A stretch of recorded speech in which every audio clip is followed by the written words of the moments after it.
Mrs. Beatrice, known to all of us as Betty Polack. I've got an interesting second name. It's a Danish adaptation of a Hebrew name, Anna, and it is Hendela. Hendela? Hendelah. And do you ever make use of your name? Never. But I have a lot of relations with the same, girl relations with the same name.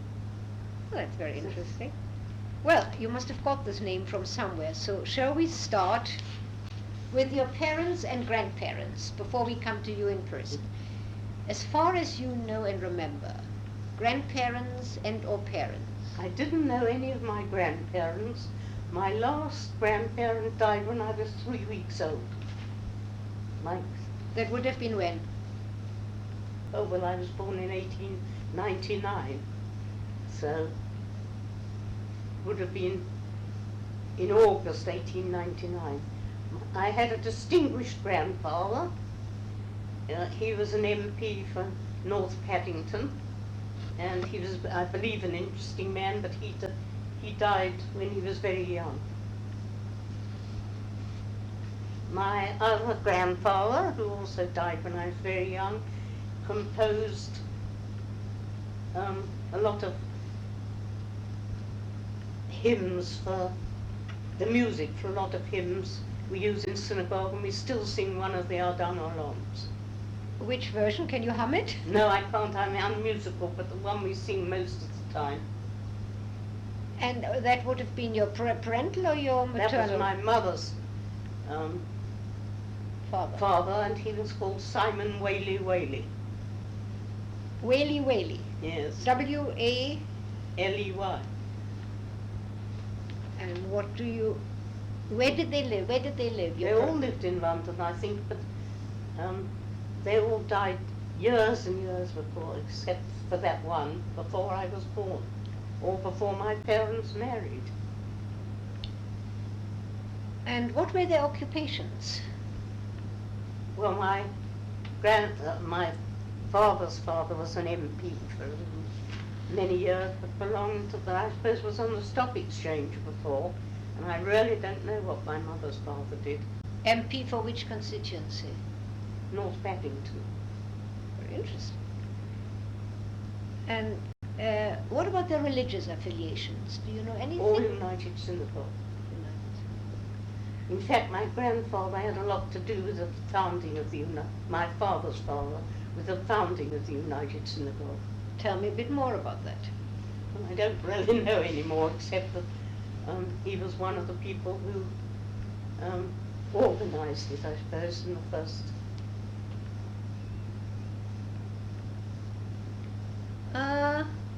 So the background was religiously observant? Yes, definitely. More involvement in synagogue life or the observance on the whole at home? Well, you see, I didn't exist. You didn't exist, so you don't know. Well, I thought you might know by hearsay. Well, I mean, I know that they kept everything, but they didn't. I don't know about my mother's family, but my father's family was pretty observant, I think, but didn't keep 2 days holidays. Only one? Only one. And what language did they? Did they have any languages outside English? I don't know. You wouldn't know. And do you, to your knowledge, well, if they were born in England, so there wasn't a persecution or anti-Semitism problem at all. Now tell me about your parents. You ought to know a bit more about them. Yes. Well, my father was on the stock exchange and retired very young. When was he born and where? He was born in London, but I can't tell you the date. He'd have been about he died in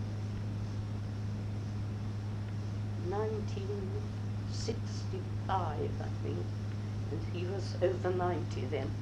So you can work out an imaginary date. Idea. And lived throughout in London? Yes. My mother died very young, 57. Reason for death? I beg your pardon? Had she been ill or? Well, she had poor health since 1914, on and off, and she died at a concert at St Bartholomew's Hospital, which she'd done a lot of work for, with a doctor sitting either side of her. Now at home, religious observances. Yes, reasonable. We went to service every Saturday. We had a service every Friday evening. But my father had a terrific fear of fire, I don't know why. So although we kept most things, we never had Sabbath candles. Amazing. What had been your parents' background, educational background? No? My father was at Harrow School when there was a Jewish house, and didn't go on to the university because his father would only allow him to go if he lived with a Jewish family, and he wanted either to be a proper member of the university or not to go. He had an enormous number of prizes from Harrow School, which we discovered after he died in his bookshelf. He was obviously academically very advanced, very clever. Have you got any? Would you be willing to let us haven't make? got any, You no. haven't got any of those. No. Languages? Again, only English or? Well, I suppose that he spoke French, but I never heard him do it. He had the most unmusical ear, so it would have been not sounded like French. Well, you know, actually, they do say that it's not musicians who pick up languages, but actors. That's why all the refugee musicians to this day have a very heavy continental Yes. accent. It's the actor in people, actually, I think, that enables them to reproduce another accent. And they obviously hadn't any Not a persecution. single at one this- of my uncles could sing in tune. I can tell you that. How many brothers and sisters did your parents have? Did they come from large families? Yes. My mother was one of 9, I think, and my father one of 1 girl and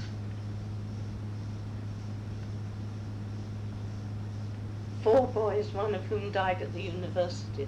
You know, I didn't ask you what your father's name had been. Frank Larnell. L. Frank Larnell. Larnell. Frank Larnell. So Yes. you were born... They were all the children of my grandfather, whose name was Lionel Lewis Cohen, were all had Lionel as their second name. And that went down to the next generation. Both my brothers have Lionel in their names. Well, that gives us a bit of an idea. Can I just... Let's come to you now and let's start formally. You were born when? On the 5th of July, 1899. Named fully? Let's get it fully, so we get it right. Beatrice Hendler Cohen. Cohen. Any brothers, sisters, younger, older? Had one older sister who's not alive, and I've got a brother 2 years younger, and another brother 8 years younger, and a sister 12 years younger than I am. Ah, so you always said to be the good one in the family. Now, tell me a little bit about your childhood memories, schooling, and general education. Well, I think I was very badly educated. We had a series of governesses who didn't know much more than we did. And then I went to school in London, Queen's College in Harley Street, when I was about 11, I suppose, perhaps 12. Anything particular you remember from your childhood? Any outstanding events? Or anything wonderfully naughty or wonderfully good you used to do? I was terribly well behaved. Really? Yeah. An individualist like you? Yes, terribly well behaved. I was very frightened of my elder sister, who was only 11 months older than I was, and who was enormously tall and large, while I was very small. Though we equalled up at the same at the end.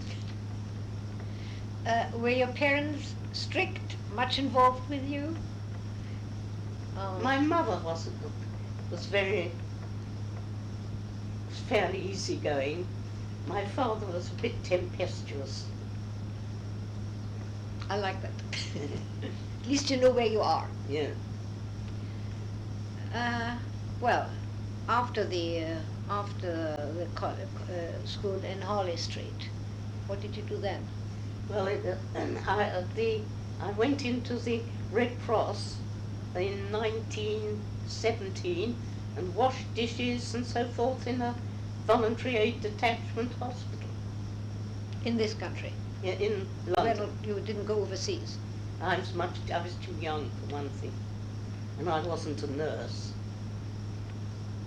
Did you have any specific religious education or just? Yes, we used to be taught by the Reverend Michael Ardler from the Central Synagogue, who used to come on Sunday mornings. And there's one interesting thing,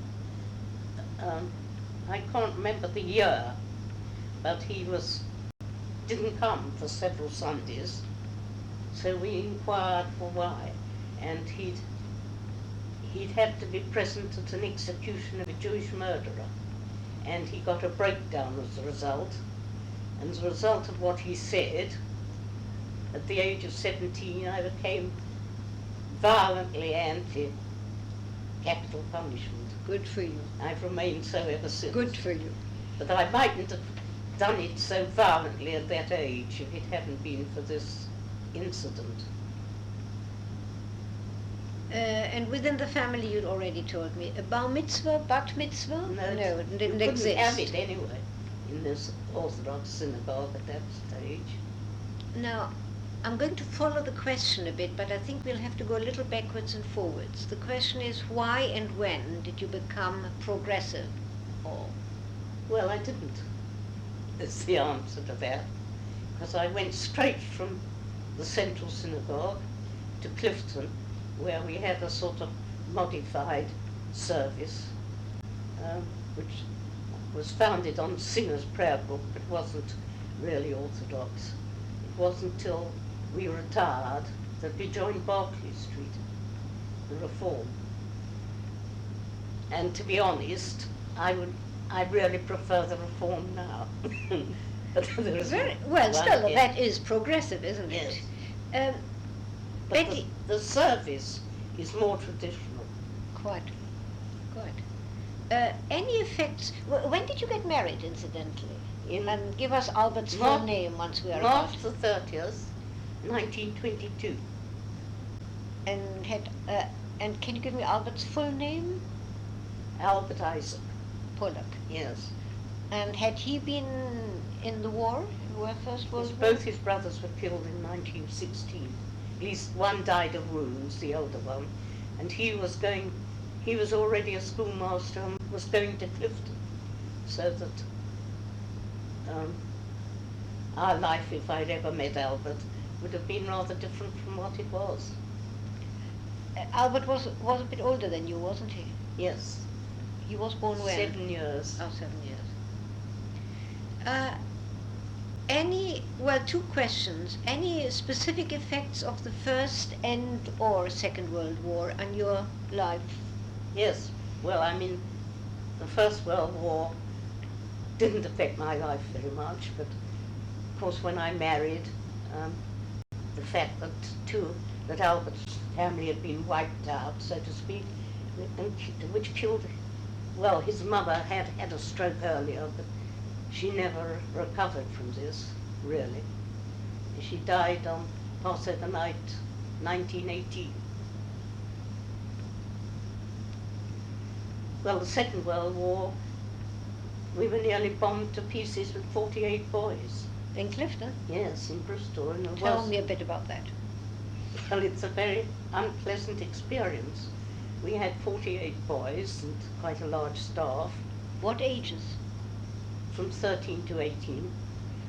And the school had built shelters.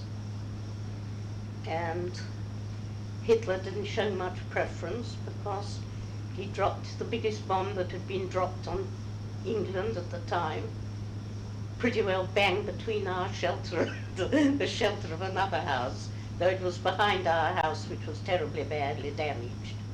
And we had to send all the boys back the next day, and I had to take the children away, and nobody was allowed in the house. And the children, I presume, where were the children? I mean, where were the children's homes? Oh, all over the country. All over England. Albert sat on a play box, having collected enough money from the bank at 9 o'clock. He sat on a play box in the field behind us, distributing money so that they could go home. And then when did you resume your regular teaching occupations in Clifton? We never did. We were evacuated to Bude in North Cornwall. I learnt one interesting thing, at least it interested me, that when you have other people to look after and responsible for, you aren't frightened. But the shock remains, and after I'd taken our children and the little boy who was living with us, whose father had been killed in North Africa, down to stay on Exmoor with some cousins, I was coming back in 3 days, I think 2 or 3 days, and I had a terrible nightmare and was found trying to clamber out through the window, which must have been delayed shock. When were your children born? How many and when were they born? And give me ages and names as well. Lots of them. Lots of them. All right, let's start with the eldest. Benjamin Harold was the first one. They were both the boys were called after their uncles who were killed in the war. He was born in 1924, and Irene was born in 1925, and Pat was born in 1927, and Ernest was born in 1930. And after that you decided you deserve a holiday? Yeah, that's right. I wanted 4 children, I had them, and I seem to remember that you once told me a lovely story about some railway station being early or being late with all your it children. was Ernest. When Ernest was a little boy, you won't put this in, will you? Because he'd be horrified. No, look, they're keeping the tapes. I don't even think it's it's not going to be published. Well, when Ernest I don't think so anyway. I was about 7.5, and he'd just gone to a big school, Clifton College Preparatory School. There was an enormous headmaster, about 6'3", and he was ticking him off for some minor misdemeanor, nothing serious. And he felt himself being stroked. And he said to me, I don't know what your young son thought he was up to, because he was stroking me while I was ticking him off. So I said, well, I know what he was up to, because when we're on Bristol Station in the summer with 4 children and a dog, and the train comes in full, I tend to get rather agitated, and Albert says, stroke Mummy and tell her to keep quite calm. So he had an idea that this was rather the way you dealt with adults who were getting rather excited. It's a lovely story, Yeah, Betty. it's rather amusing, I must say. Betty, when did you lived in Clifton throughout, and when did you move to Northwood? Because you had been here in Well, Northwood we once lived- before, hadn't you? Well, we were in Clifton 26 years, of which From to? 1923 to 1949, of which 4 years were spent in Bude in the war. And then Albert, when we retired from the house, from running the house, Albert came to work for the Council of Christians and Jews. Then we moved to Northwood. But you hadn't stayed in Northwood throughout. You had gone. Well, when he retired finally, he always longed to go back to Clifton, so we went back to live in Clifton. And now you've come back to Northwood. How long have you now been back in Northwood? 5 years this August. So Well, when Ernest and Pat retired gave up the house, because nowadays you can only have it for 15 years, a house. the house means what? In Clifton? Yes, running a boys' boarding school. Incidentally, am I right in thinking that the house in Clifton is called Polack House? Is that after Albert? No, that's quite a different story, actually. Right, sorry. No, I mean, I tell you, it's nothing to do with us. Ah, But when, in 1924-5, they decided to call all the houses by permanent names. They'd always been before called by the name of the present housemaster, and after 100 years, nearly 100 years, it had become a bit involved.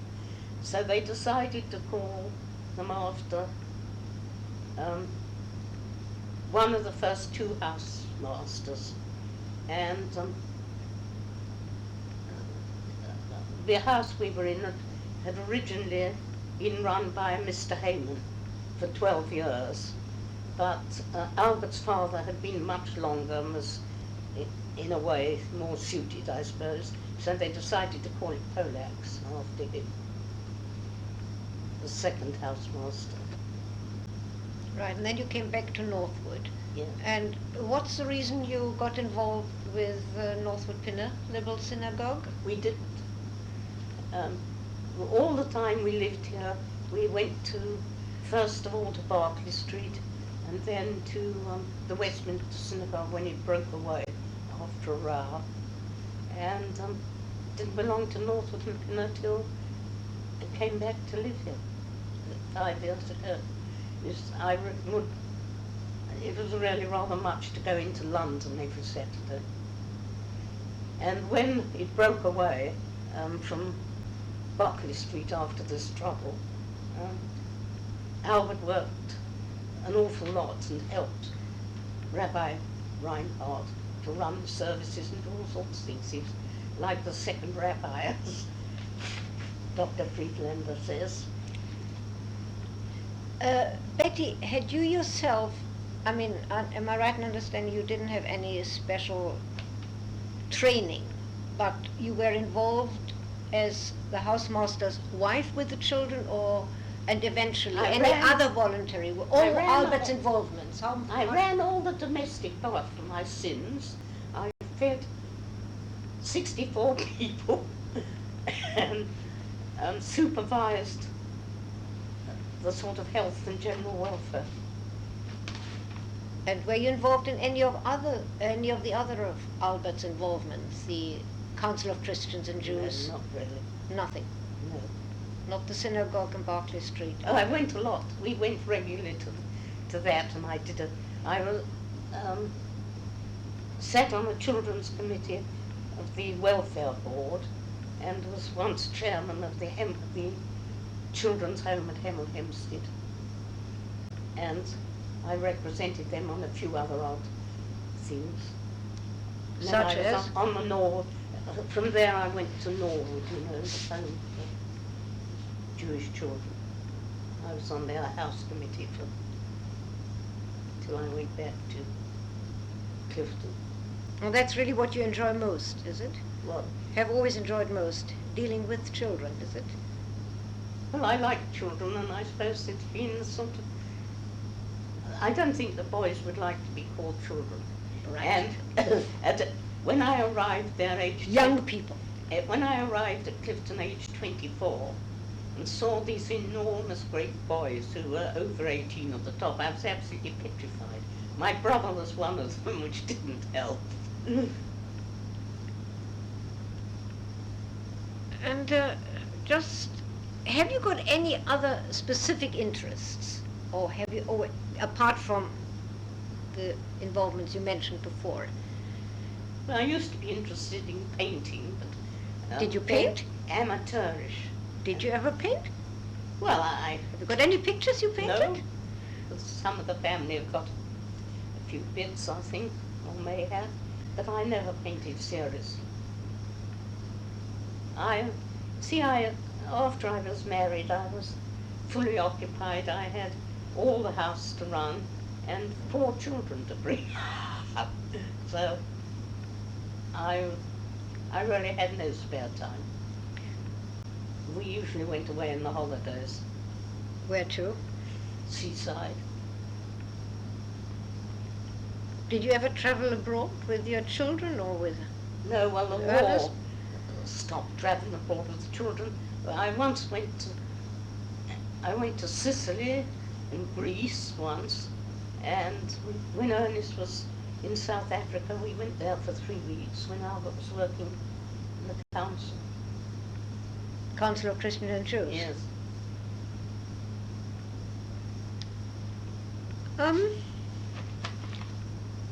I think what I'd like best to ask you is just talk and tell me a few things that just occurred to you which are of specific relevance to your life in connection with your wider family and the various relationships within the Jewish community of this country. Well, of course, I never had any real connections with sort of outside Jewish things, because the whole involved in the sort of Jewish life of Clifton. Quite interesting is that my grandfather really founded the house, had a lot to do with founding the house, Clifton.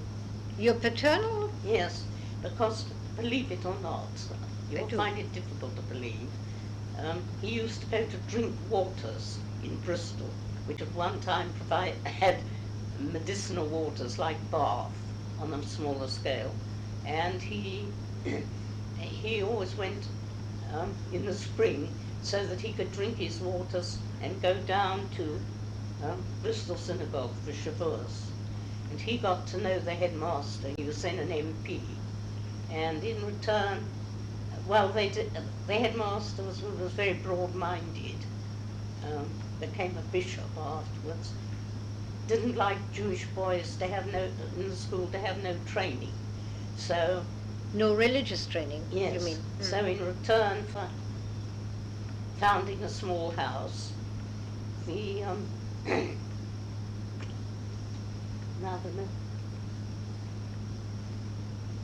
he pushed through Parliament, and I shall remember it in a minute. But take your time, we can come back to that. Yes, its names disappear. You know that you have to have the charter. He pushed the charter through Parliament. Who, the bishop, or No, your father, your my grandfather? grandfather, in return for founding a small Jewish house at Clifton. That would have been when?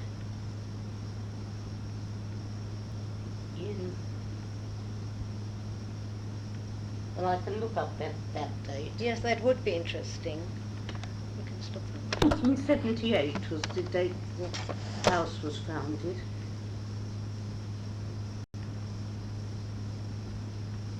And when did the charter go through?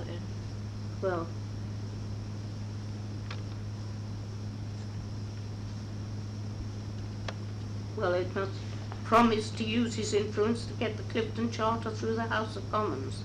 So Polack's was the offspring of idealism and mutual self-interest, but it doesn't exactly say what the date was, but it was in 1878 the house was founded, and I suppose the charter went through almost immediately afterwards.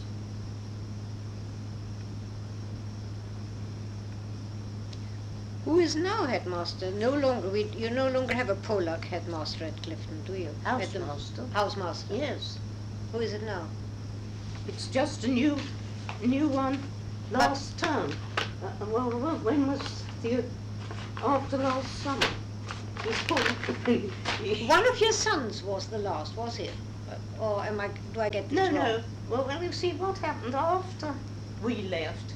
Albert's cousin Philip took it over, and then Dr. Herschen, who wasn't really happy there, and he gave it up after 7 years, and they just, Ernest was after Phil, our cousin Phil Polack, and then Ernest was there 15 years, and then Dr. Herschen came, and now there's a Dr. Baker.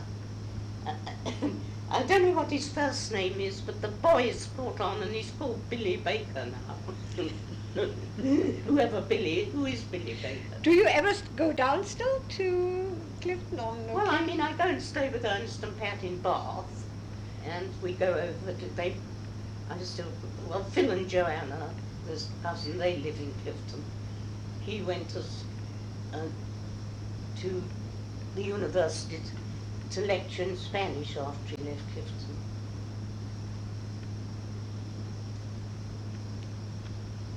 I haven't been.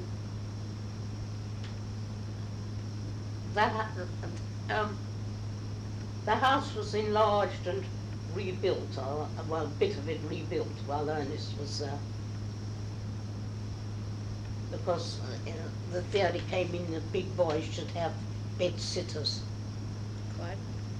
Betty, have you got any material on Clifton which we can either have for the archives or which you could lend us to have them photocopied?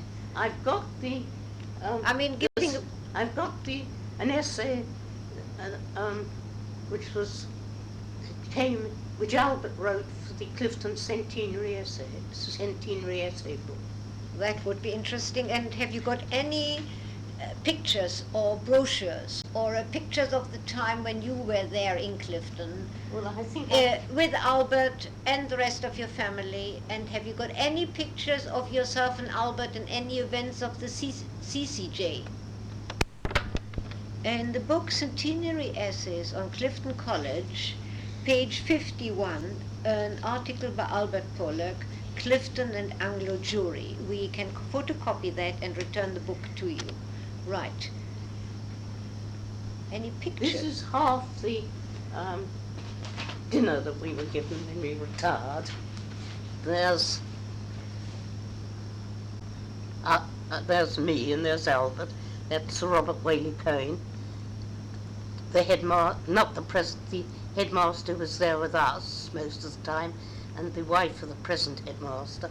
That's Belisha, who was an old Cliftonian, and that was Sir Desmond Lee, who was the headmaster, and Mrs. Halwood. And that was which year? 1949. 1949. I think, Betty, if we take a copy in the synagogue of the picture, would you then be able to point out the individuals again? Right, because no good telling me. Now, at the moment. This is interesting. We had the school chaplain for 5 years as our house tutor. Every house had an assistant master. He used to cross himself one end of hall while Albert said grace the other. And I'll tell you a very funny story, but only on condition that it's not repeated or put in that. What a shame. Can't we put it on? No, you can't. All right. No. All right. I won't tell you if no, it is all right. an interesting story. Through What's his name? Professor Ursel, he's German. Yes. He came to us through a brother. Well, when we first went to Clifton, we had a house tutor called Leach, Mr. Leach. And his brother-in-law was teaching at a preparatory school on the coast. And the headmaster said that he had had so many Jewish boys that he would like to take a refugee boy free and look after him.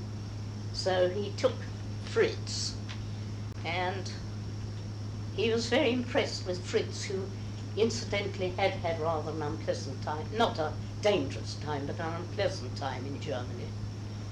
And he said, would Clifton take him? So we took him and paid what there was to pay. And he very badly wanted to do mathematics. And the head of the maths department said, I can't take him on advanced mathematics. This is a very stupid thing, because I would never take boys who haven't done the second part of mathematics in school certificate because they can't cope. So Albert said, well, I think he's a very interesting boy and I think he's got gifts. And he hasn't had a chance because his education's been interrupted. Will you give him a trial? So Mr. Bevan said, well, if you press me, I'll give him a trial. And 3 weeks later he said, why didn't you tell me the boy was a genius? So Albert said, well, I'm no mathematician, and nobody's discovered he's a genius in the 18 months he's been here. You can't expect me to. Anyway, when 1940 came, at 24 hours notice, all German boys over 16 had to leave Bristol, because it was on the coast. And the headmaster rang up the headmaster of Marlborough and said, if we pack off this chap tomorrow, will you take him in? And he said, yes, I will, after what you told me about him. And he got a Trinity top scholarship a year young. He then had a fellowship at King's and Trinity, and now he's professor of mathematics at Manchester. And the Sunday Times is pleased to say in an article that the distinction of Manchester's mathematics was perhaps due to Professor Urson. All this because he started life as a refugee boy in Clifton College. His father was a children's specialist in Düsseldorf, and he and his mother came to England just before the war. And there's a rather sweet story, I think, about the head of the maths department at Marlborough, who said to him, your work's suddenly gone off. Why is it? Because you were so good. And he said, well, to tell the truth, I'm very worried about my mother, because she was living on the coast and she's been turned out, and the only place she could go to was the East End of London. There's been such an awful lot of bombing. And the man said, oh, don't worry about that. Send her a telegram. She can stay with my mother until you find somewhere for her. Which is rather sweet, isn't it? And his work improved till the next day back to normal. So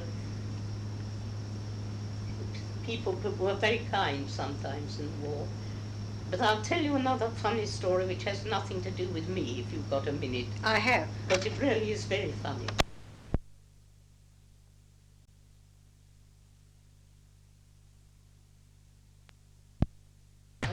I know. I want this. What do you say? Your father was very particular about everything. Being locked up. Yes. So he gave Albert a document, and he said, where are you going to put this? And Albert said, I'm going to put it in my strong box. And his strong box was his mother's jewel case, which hadn't. It hasn't even got a lock. It has. No, it hasn't even got a lock. Yes, it Oh, has. it does, yes. But it hasn't got a key. It's almost as good. So he was quite happy after that. Now,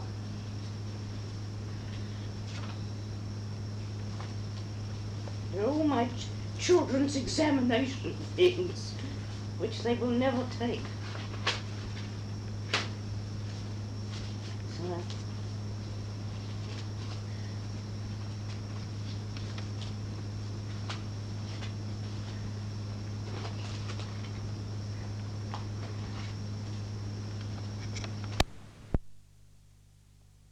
there's Albert's birth certificate. That's 1 October, dated March 30th,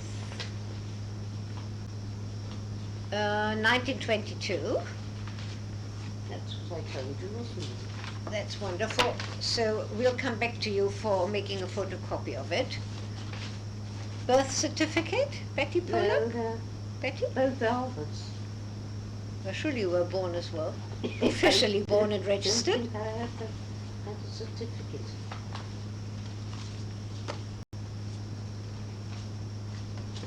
Rather a sad last letter of Albert's brother, who knew he was going to be killed because he was going over to the Somme.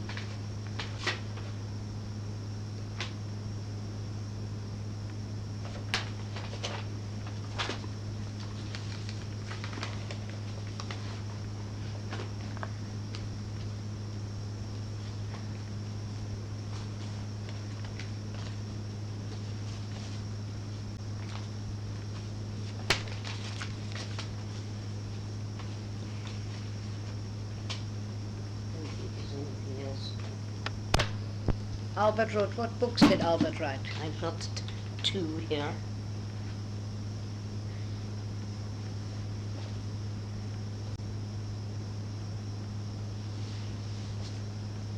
he wrote one with Bill.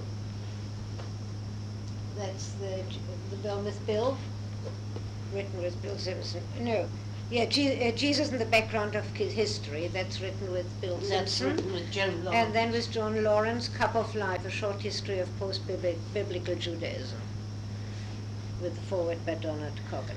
Yes, well, I think we've got both those actually in the library. He wrote a pamphlet called Tolerance Can It Be Taught? I don't think I got in some.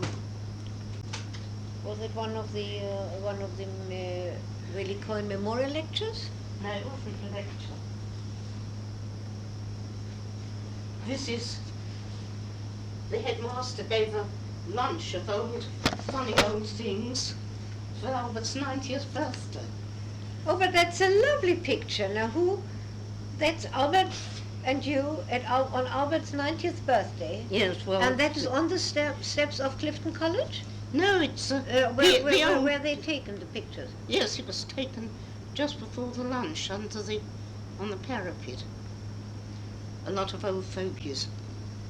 Anybody of importance? No, well, Bernard Whaley Cohen and Sir somebody Lewis, who was chairman of the council, Judge Lewis. Oh, yes. I may have a photo. I don't think I don't know whether I got any of the school photos. I had lots and lots of them, but everything disappears. All my mother's family, apparently, at a farewell party before their mother left the house she lived in.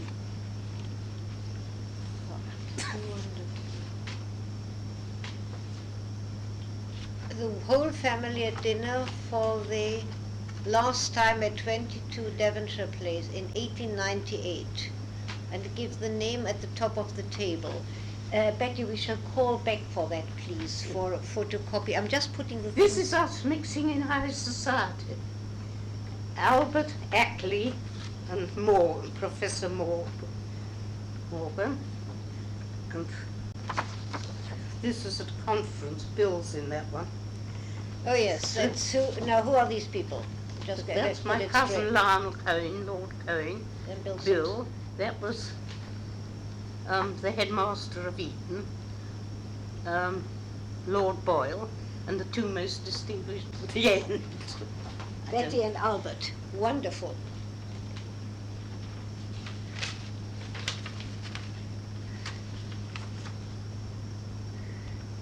Anything That's else? yours. Yeah, that's mine. Oh, that's the same we had.